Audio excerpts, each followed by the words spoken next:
Circuit बना देता हूँ मैं। ये कॉइल है, अब ये रेजिस्टेंस है, बैटरी गायब कर दी। Current initially t equal to 0 पे मैक्सिमम था I naught, t equal to infinite पे करंट हो जाएगा 0। t टाइम पे करंट हो जाएगा I।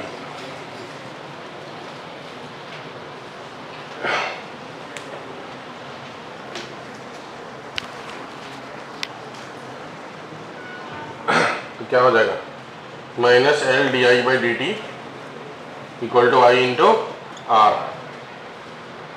तो D I by I equal to minus R by L D T, T equal to 0 से t टाइम तक करंट मैक्सिमम आई नॉट से I हो जाएगा। तो log I from I not to I minus R by L T, तो हो जाएगा log I by I not equal to minus t by L by R, I by I not equal to e to the power minus t by L by R, I equal to हो जाएगा I naught e to the power minus t by L by R. ये हो गया DK of current. यहाँ पर minus मैंने क्यों लगाया, माइनस इसलिए लगाया क्योंकि अब करंट डिक्रीज हो रहा है, तो D I by D t की वैल्यू नेगेटिव होगी। वैसे आप किरचॉफ लॉ लिखते थे L D I by D t, L D I by D t minus plus I R equal to 0 होता है। ठीक है, यहाँ से आई आर इक्वल टू हो जाता है L D I by D T, but चूंकि करंट कम हो रहा है इसलिए एक और एक्स्ट्रा माइनस लगाना पड़ेगा। ठीक है, इसका आप ग्राफ बनाओ, t equal to 0, t equal to 0 time पे करंट मैक्सिमम है, धीरे धीरे करंट कम हो जाएगा ऐसा। I naught t equal to L by R, one time constant जिसे बोलते हैं, वहाँ तक पहुँचने में कितना परसेंट हो जाएगा बताओ, 37% रह जाएगा, 63% कम हो जाएंगे, 0.37 I not.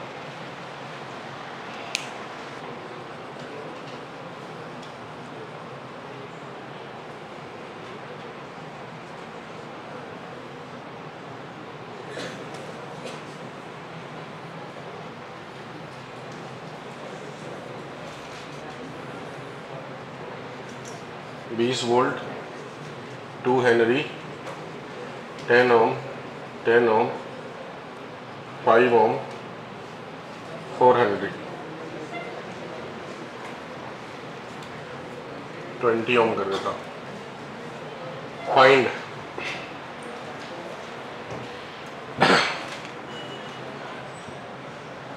Current in each branch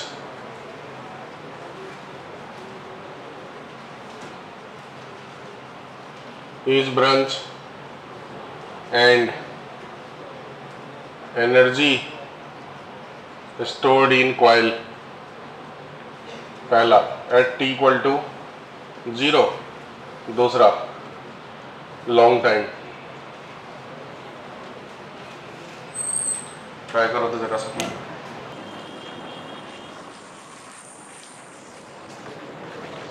आया?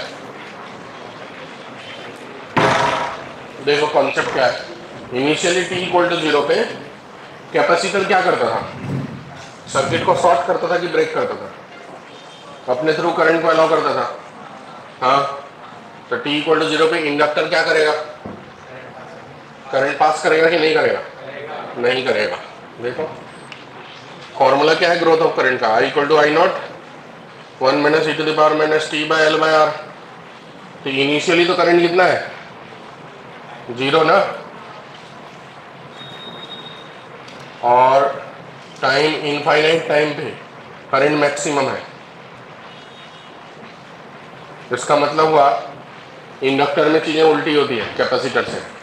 Capacitor initially t equal to 0 time पे सर्किट को शॉर्ट करता है, ठीक है, और इनफाइनाइट टाइम पे सर्किट को ब्रेक करता है, जबकि inductor initially t equal to 0 पे सर्किट को ब्रेक करेगा क्योंकि उसमें करंट पास नहीं होगा, और after long time current pass करेगा, मतलब मैक्सिमम करंट जितना उससे पास कर सकता है वो करेगा, मतलब वो सर्किट को क्या करेगा, शॉर्ट करेगा। तो एक लाइन लिख लेना, initially capacitor sorry inductor, initially inductor break the circuit and after long time short the circuit.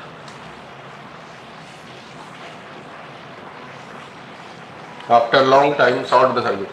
LR circuit के सवाल बनाने के लिए लाइन बहुत काम का है, स्टार लगा लेना। तो इस सवाल में कह रहा है तो t इक्वल टू 0 पे आपको पता है करंट इन इंडक्टर 0 हो जाता है, तो उस हिसाब से मैं इस सर्किट डायग्राम को बनाऊंगा। जहां जहां इंडक्टर है उस ब्रांच में करंट फ्लो नहीं होगा। इसका मतलब क्या रह गया बताओ, 10 ओम रह गया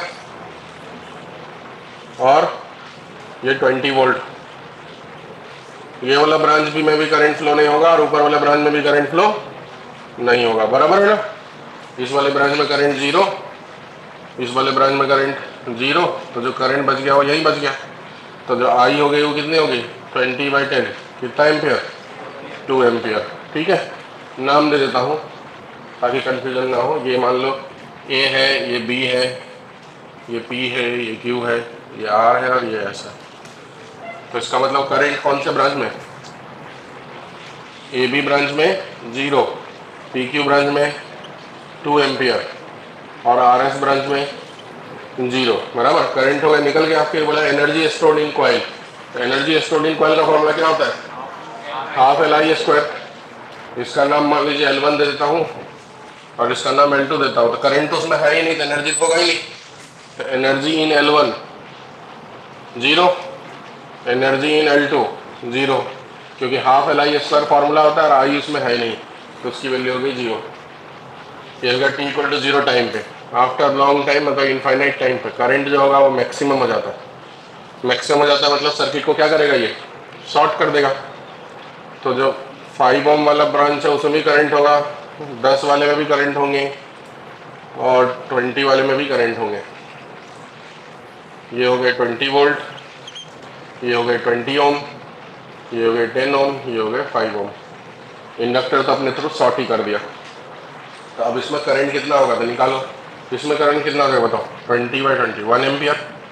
इसमें करंट 2 एम्पियर, इसमें current 4 ampere, total current 7 ampere.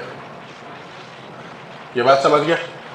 अब बोला एनर्जी निकालो, एनर्जी इन मान लीजिए L1, तो हाफ L की वैल्यू 2 हेनरी, उस ब्रांच में करंट कितनी है 1, तो 1 का स्क्वायर, ये हो गया 1 joule. Energy in L2, half L की वैल्यू 4, उस ब्रांच में करंट है 4 का स्क्वायर 16, 2 जा 32 जूल। ये हो गया आंसर, बना दे।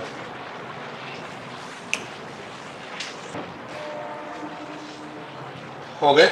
LR सर्किट का कॉन्सेप्ट समझ गया, कब करंट होगा और कब करंट नहीं होगा। फिर एक सवाल और कर देना, find the time in which current becomes, find the time in which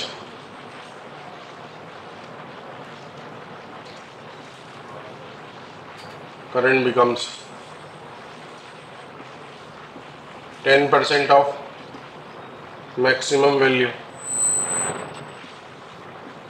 20% of maximum value, 30% of maximum value, 50% of maximum value, 70% of maximum value, 90% of maximum value,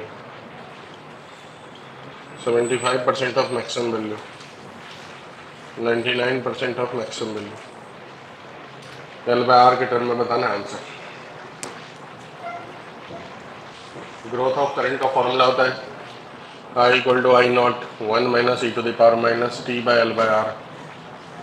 कह रहा है ये 10% हो गया मैक्सिमम वैल्यू का, मतलब 10/100। I naught 1 minus e to the power minus t by L/R। ऐसा I naught cancel हो गया, 1/10 equal to 1 minus e to the power minus t by L/R। e to the power minus t by L/R equal to 1 minus 1/10 9/10, तो e⁻t/L/r equal to 10/9। तो t/L/r की value log e⁻10/9, तो t equal to L/r log 10/9।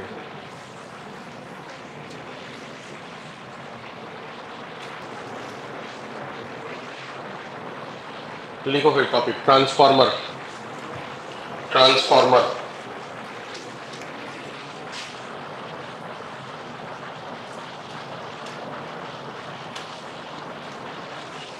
Transformer में दो coil होते हैं, एक को कहते हैं प्राइमरी कॉइल,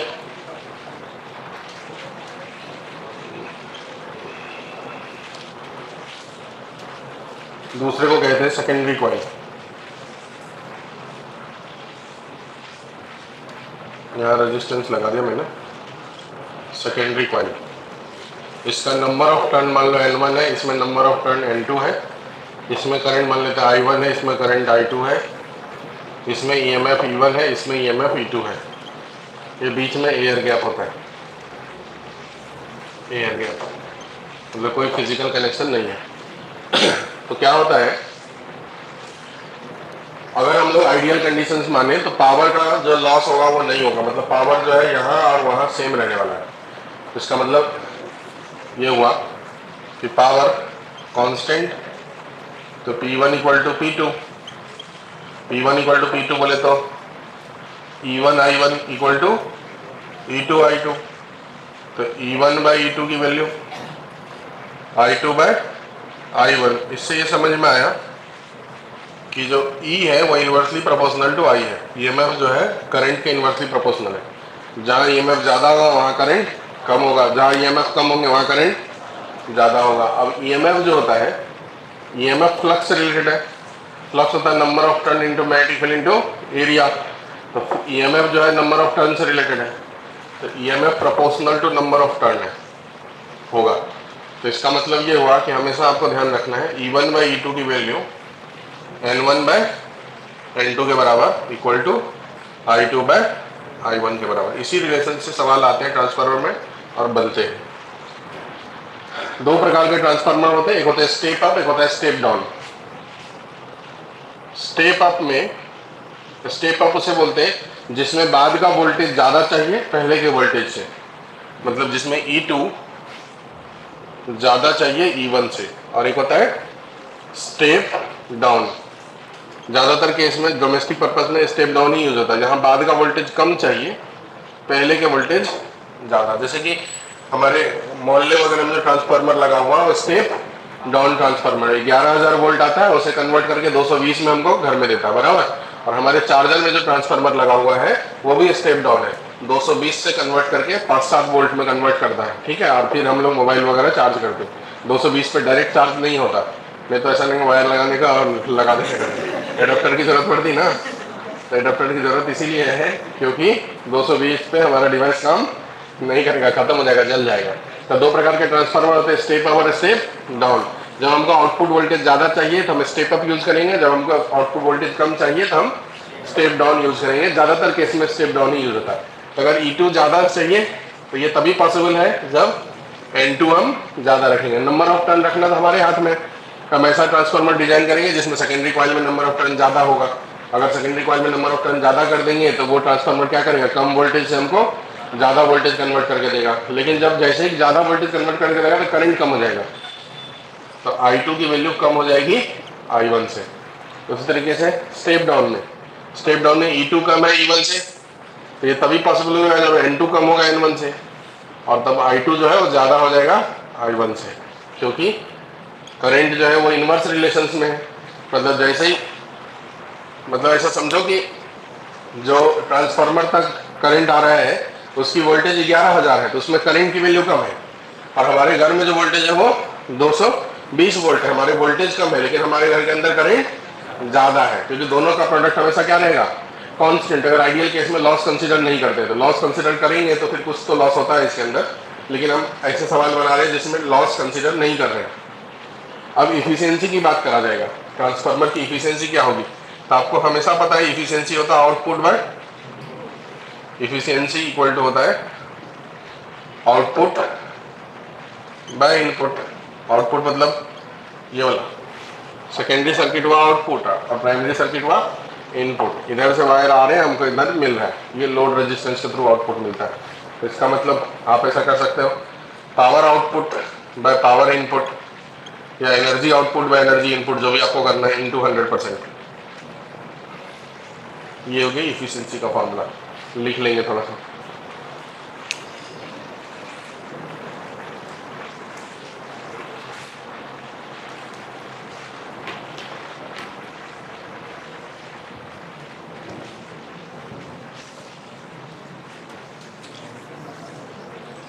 इसमें कुछ सवाल फॉर्मूला बेस्ड बनता है जो मैं यहाँ दे देता हूँ, आप करो।